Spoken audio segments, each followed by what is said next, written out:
ஹாய்ங்க, எல்லாரும் எப்படி இருக்கீங்க? எல்லாரும் நல்லா இருக்கீங்கன்னு நம்புகிறேன். எங்கள் ஊரில் மழையும் வெயிலுமா மாறி மாறி அடிக்குதுங்க. அதுவும் இல்லை, கொஞ்சம் உடம்பு சரியில்லாமல் போயிடுச்சு. மழை பெய்யுது, சரி செடிக்கு தண்ணி கரெக்டாக இருக்குமா அப்படின்னு பார்த்தா செடிக்கு தண்ணியே போதலைங்க. சரி வெயில் அடிக்குது, தண்ணி ஊற்றிட்டு போயிடலாம் அப்படின்னு பார்த்தா டக்குன்னு மழை வந்துடுதுங்க. ஒரு கிளைமேட்டே ரொம்ப சரியில்லாமல் இருக்குது.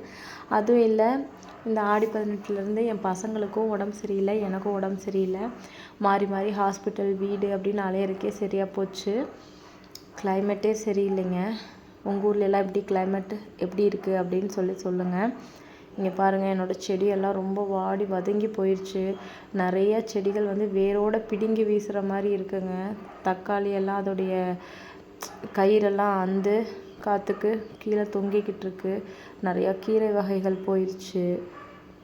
சில செடிகளெல்லாம் நல்லாயிருக்கு, சில செடிகளெல்லாம் மொத்தமாக அப்படியே பிடுங்கி எடுக்கிற மாதிரி இருக்குங்க. ரொம்ப மனதுக்கு கஷ்டமாக இருக்குது. ஆனால் அப்படி துவண்டெல்லாம் போயிட மாட்டேங்க. திரும்பியும் எப்படியாச்சும் இந்த செடிகளெல்லாம் பேக் டு ஃபார்ம் கொண்டு வந்துடுவேன்.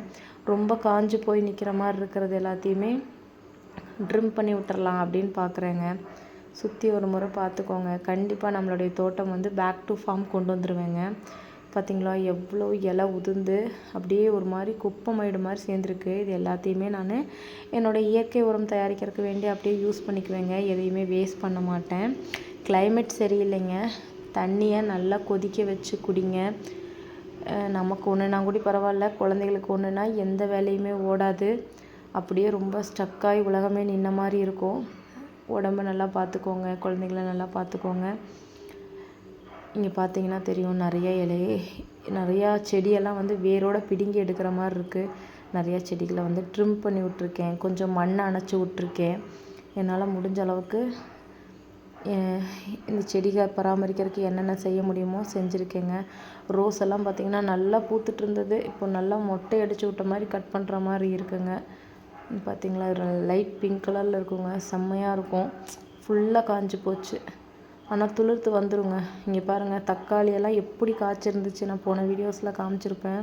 ஃபுல்லாக வதங்கிருச்சுங்க. அந்த தக்காளியெல்லாம் துளிர்த்து வருமா அப்படிங்கிறது எனக்கே சந்தேகம்தான். சங்குப்பூ செடி, கொஞ்சம் மூலிகை செடிகள் எல்லாமே அப்படி தாங்க ஆயிடுச்சு. இங்கே இப்போ காட்டுறேன் பார்த்திங்களா, இது பனிக்கூர்க்க இலை அப்படிம்பாங்க. இந்த இலையை நடவு பண்ணாலே செடியாக வந்துடுங்க. இது கஷாயமெல்லாம் காய்ச்சி குடிச்சிங்க அப்படின்னா சளியெல்லாம் கரைச்சிரும்.